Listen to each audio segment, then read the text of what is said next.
Hello, everybody. I'm Ethan. I've had the good pleasure of meeting Michael through this book. And it's just a beautiful, taut, vulnerable retelling of something that could have been so embittering, but you found a way to make something truly beautiful out of this experience. In Herschel's Wake is a memoir about an experience that I had when my father, who was living on the lam from the law on a remote Caribbean island, died unexpectedly, suddenly. And I and my two siblings had to go to this remote island and deal with this situation. And this little island was very remote, had no services at all. We literally had to do everything by hand, including build a coffin by hand, dig a hole in the ground by hand, clean the body by hand, and all the while dealing with this very complicated relationship with this father and with each other, my siblings and the three of us. My brother I really never met, and my sister and I had a fairly estranged dynamic before this. So this is sort of the story of all those things coming together, and while it's a story about a death and some serious topics, it's really mostly about I think the forgiveness of coming to terms with these relationships and how to make peace with people. And so it's a happy book. You went through some serious shit. Building a coffin for your father is no joke. And there's a joke in there about that. It's not saying it's not funnily written, it's very funny.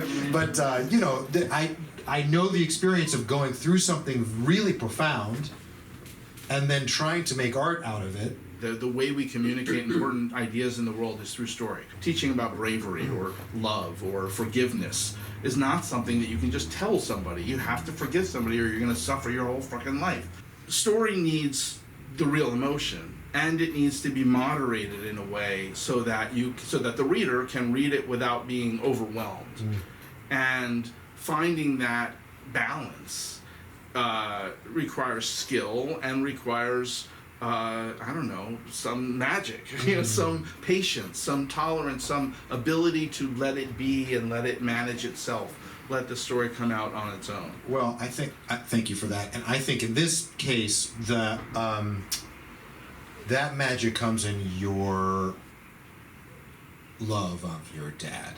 He wanted to be Joyce. He wanted to be Thomas Pynchon. He wanted to be, he thought that the more complicated it was, the harder it was to read, the more you suffered while reading it, the better a book it was, which is sort of the opposite of my approach, which is like fill it with candy so that you'll get it down. And there's also a couple of times in this book where you are very generous in showing your less flattering sides and your less flattering thoughts, and not just about your dad, but about the situation you were in, about the people you were with, and that's just super attractive as a storyteller. I felt relief that you weren't trying to present a version of yourself that you were willing to have an honest examination of what you went through.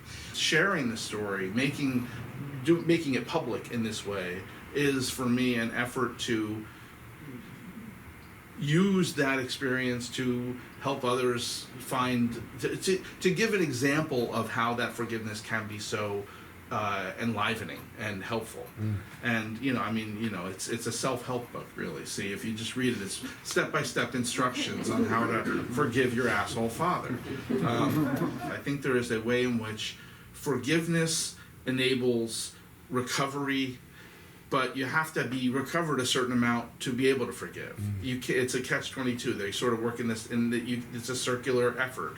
You have to be able to be comfortable with yourself in order to be. You have to be a big enough person to forgive somebody for doing some pretty shitty things. But if you don't, you just continue to suffer. Yeah. The truth is, I'm so insecure at a certain level that I'm just I want to make sure that it's funny and likable and easy to understand, but there's enough of I understand what's important. I understand I need to be honest. I need to share some of the things that are ugly or unpleasant to hear, but I am very conscious of making sure that it is a balance of entertaining, knowing how seriously he took the way he wrote and the way he treated writing. I think he would say it's too enjoyable. Yes. It's not challenging enough. If it doesn't hurt, it's not real. he'd be like, yeah, you didn't go deep enough. You didn't. I'm like, I couldn't go any deeper. My God, I like put my blood on the page, But like, I think he would say, and I think maybe writing it, I'm aware of that like voice at some level. That like that's part of what kept me honest, perhaps, was that like I have to expose the feeling if that was true.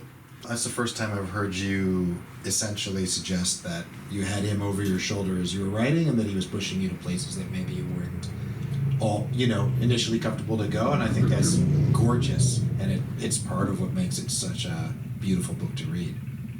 Thank you. If you haven't purchased it, they're here. I know for a fact, I've seen them walk in the door. I cannot recommend this book or this gentleman highly enough.